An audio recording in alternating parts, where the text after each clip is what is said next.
She stood at the altar, a bride in ivory silk, and felt the coldness of the man beside her press through her gloves like winter frost.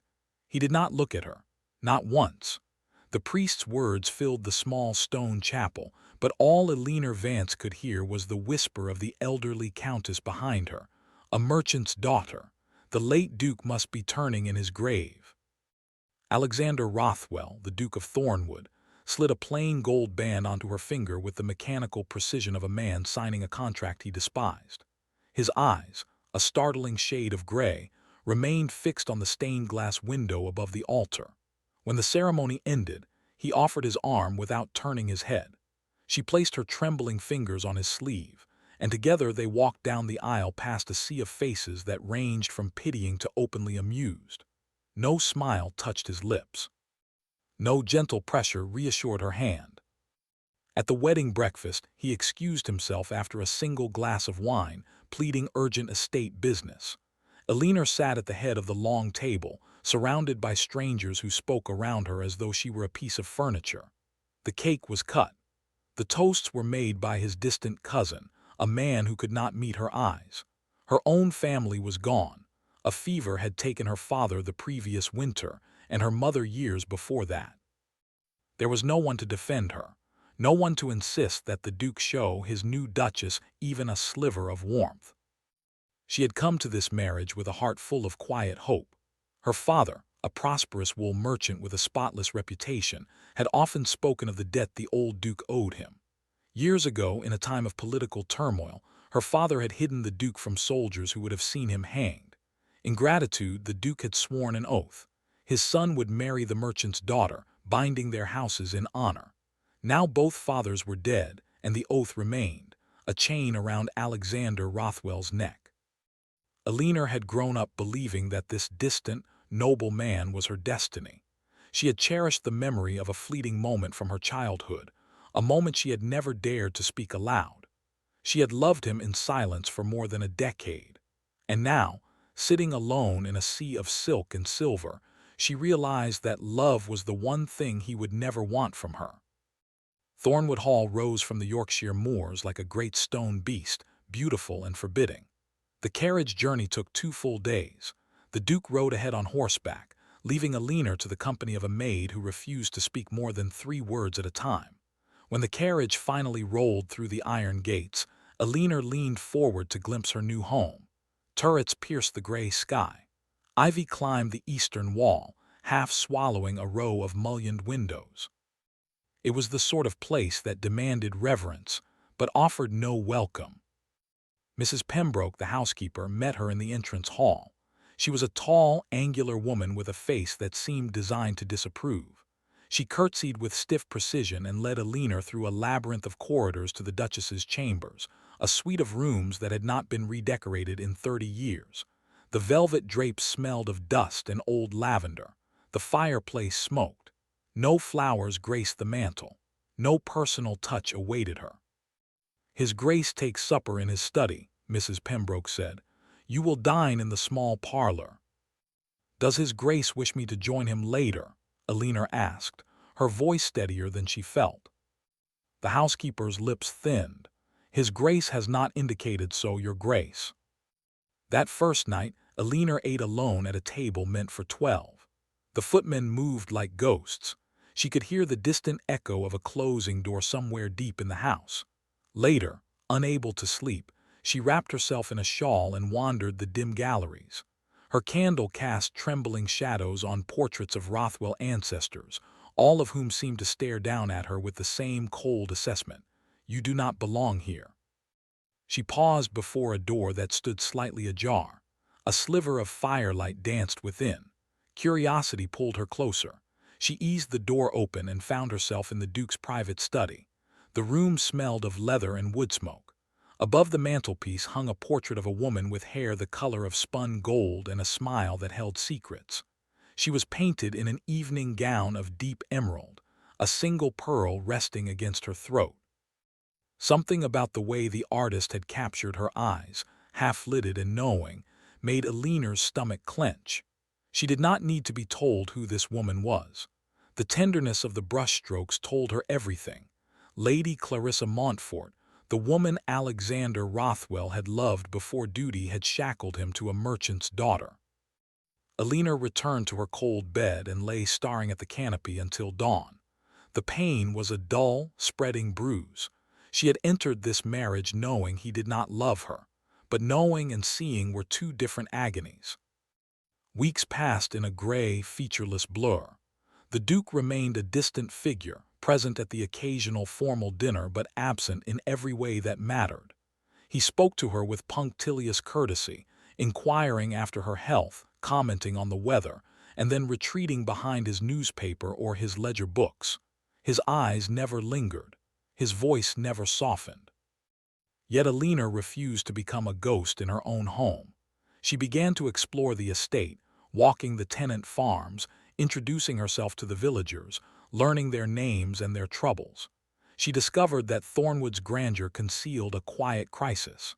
The land was rich, but the previous duke had left substantial debts. The current duke worked tirelessly to set things right, but the burden was immense.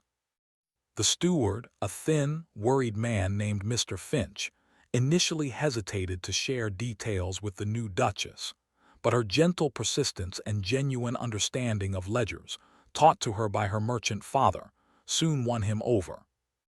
One afternoon, after a particularly grim review of the accounts, Alina made a decision. Her father had left her a considerable inheritance, money that was now technically her husband, but which he had never touched, too proud to take a penny from his wife's coffers. She asked Mr. Finch to identify the most pressing creditors, the debts that threatened to cripple the harvest yields and the tenants' livelihoods. Then, in a quiet voice, she instructed him to pay those debts anonymously, using funds from a trust she would arrange. Mr. Finch stared at her, his mouth opening and closing like a fish. "But your grace, his grace would never allow." "His grace will not know," Alina said calmly. "The money will come from a distant family legacy or a generous benefactor who wishes to remain unnamed. Can you see that it is done discreetly?" The steward hesitated, his loyalty warring with his desperation. In the end, desperation won. He nodded, and from that day forward the slow, invisible rescue of Thornwood began. Alina asked for nothing in return, not even a word of thanks. She simply needed the estate and the man she loved to breathe again. As the weeks turned into months, something subtle shifted. The Duke, occupied with his own affairs, did not notice the easing of financial pressure at first, but he did notice his wife's gradual withdrawal. Where once she had tried to engage him at dinner, asking gentle questions about his day, now she ate in quiet composure and excused herself early. She stopped leaving small posies of heather on his desk. She stopped waiting in the drawing room in the evenings, hoping he might join her for tea. Instead, she spent her days in the village, helping to establish a small infirmary for the tenants, or walking the moors with a sketchbook, her hair coming loose in the wind. One evening, the Duke returned from a long ride to find the house unusually silent. The small parlor where Alina usually sat was dark. He found Mrs. Pembroke polishing silver in the butler's pantry. "Where is her grace?" he asked, a note of irritation in his voice that surprised him. "She is at the Whitmore cottage, your grace. The youngest child has taken a fever, and her grace is sitting with him." "Sitting with him? She is not a nurse." "No, your grace.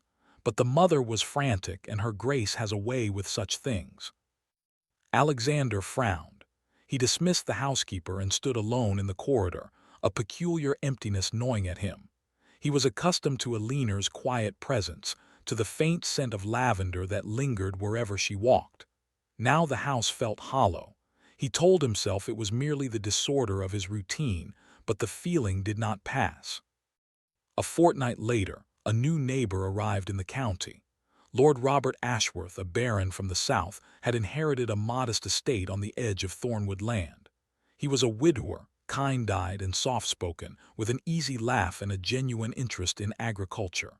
He called at Thornwood Hall to pay his respects, and from the moment he met Alina, his admiration was unmistakable.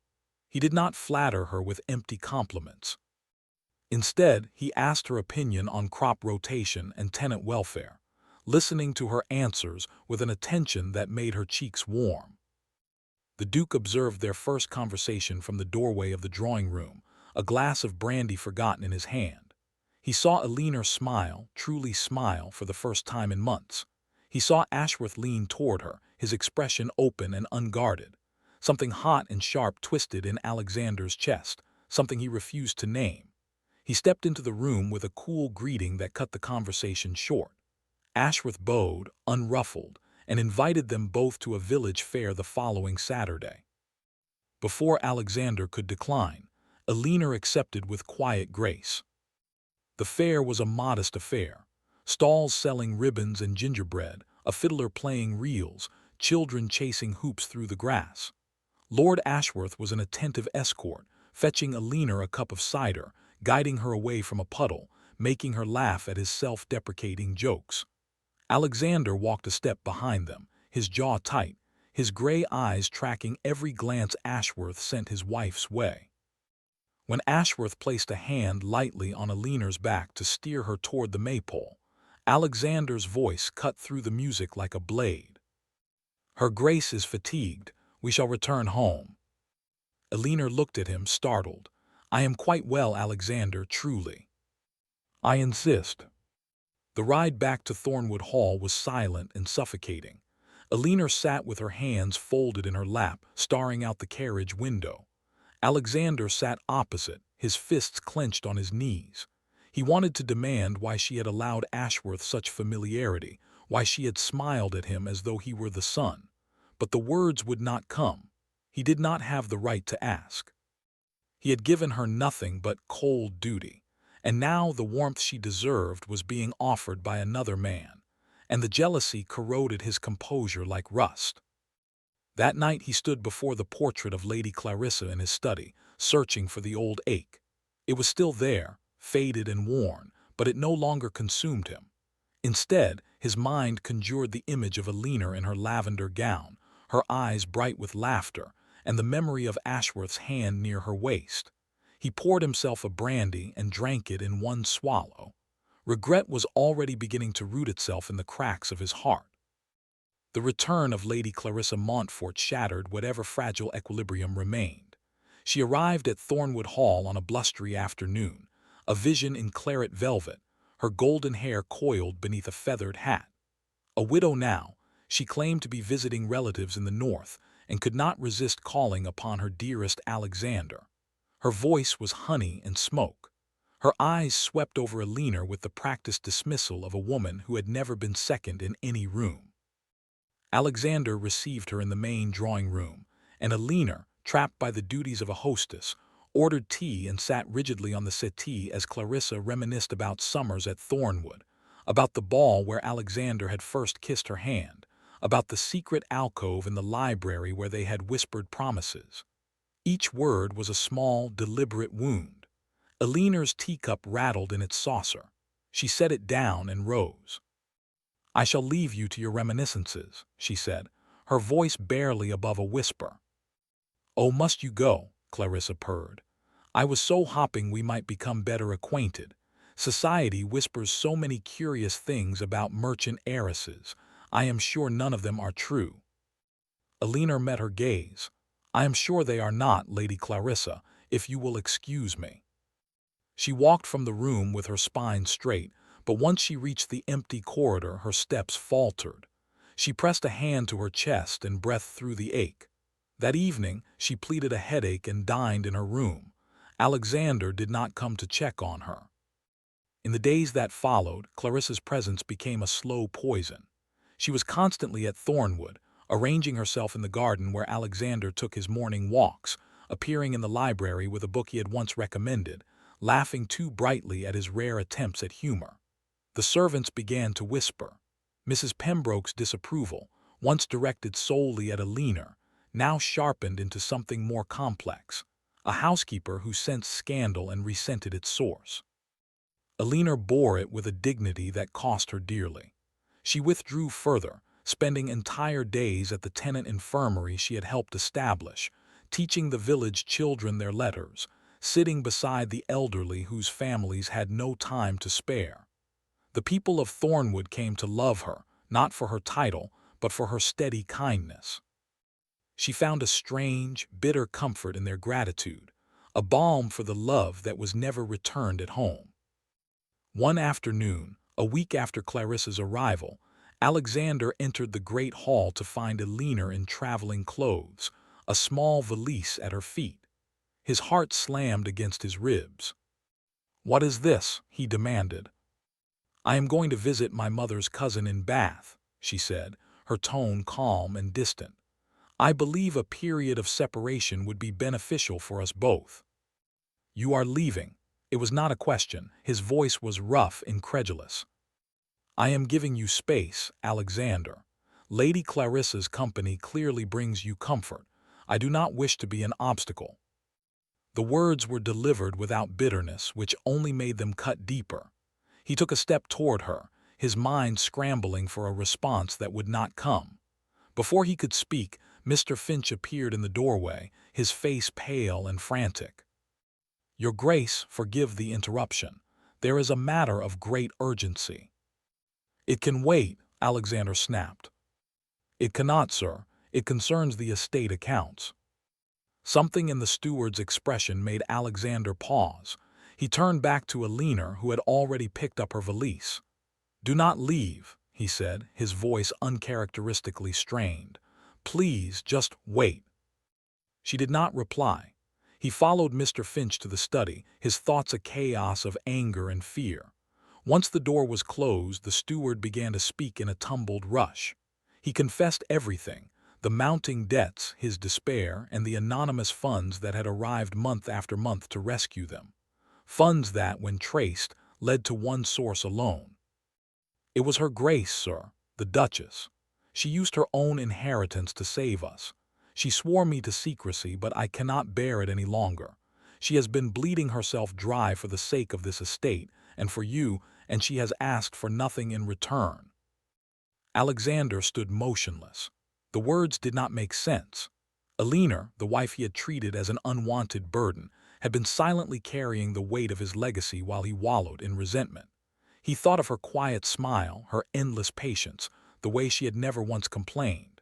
He thought of the posies of Heather he had tossed aside, the dinners he had missed, the cold silences he had imposed. A wave of shame so violent it nearly bent him double crashed over him. He gripped the edge of the desk, his breath ragged. "Leave me," he choked.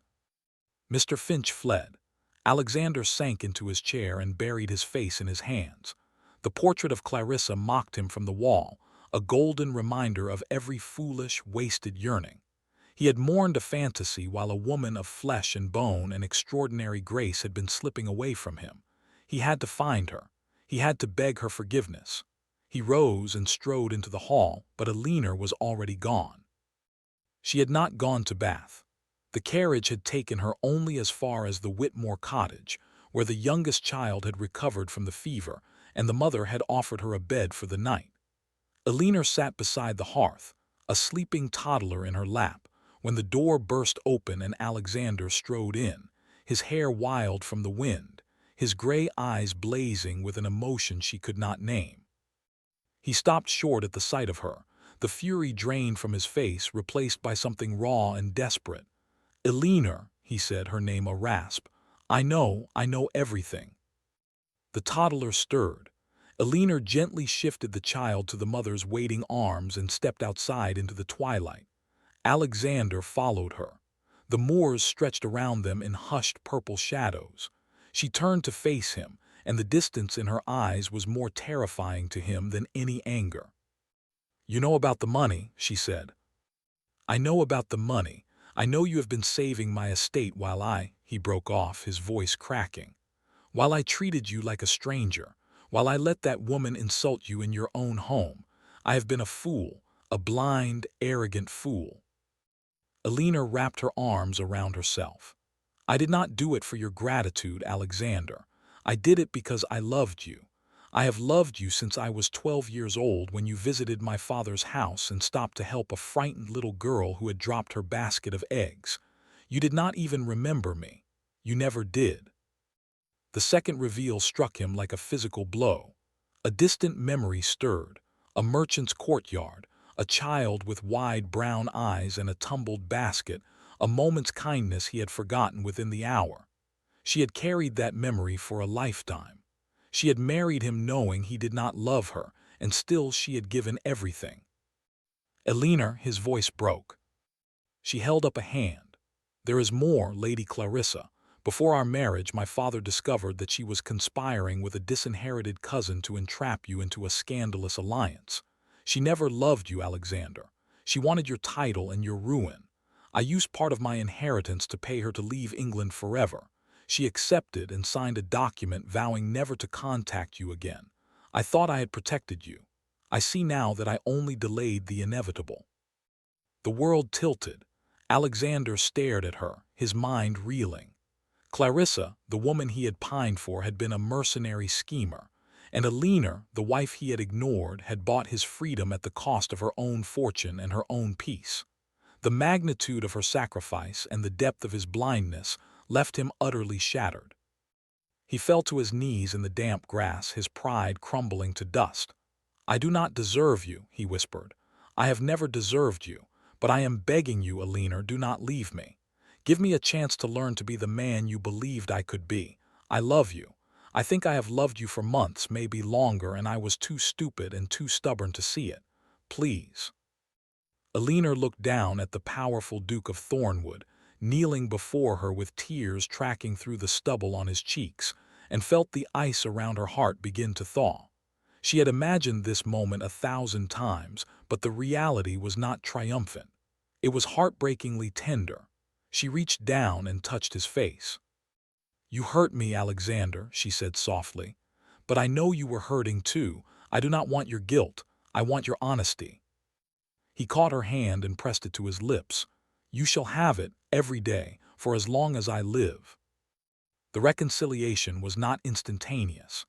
Alexander dismissed Clarissa with a cold, final letter that made no threats but left no ambiguity. The lady departed the county within a week, her schemes exposed and her reputation in tatters. He then began the slow, deliberate work of winning his wife's trust.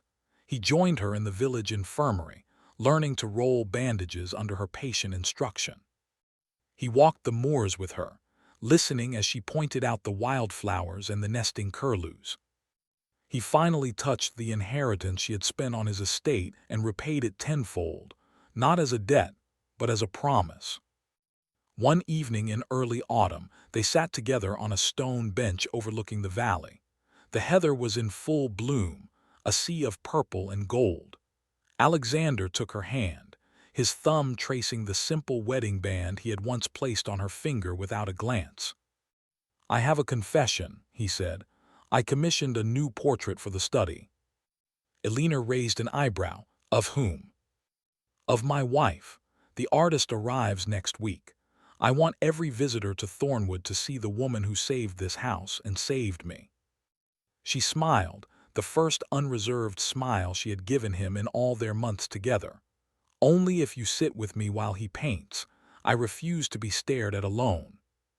He laughed, a sound she was only beginning to learn, and lifted her hand to his lips once more. "That is a sacrifice I am willing to make." The sun dipped below the moor and the first stars pricked the sky. Inside Thornwood Hall, the servants were lighting candles, and Mrs. Pembroke, who had once disapproved of the merchant's daughter, was arranging fresh heather on the Duchess's mantle. The house no longer felt like a great stone beast. It felt, at last, like a home.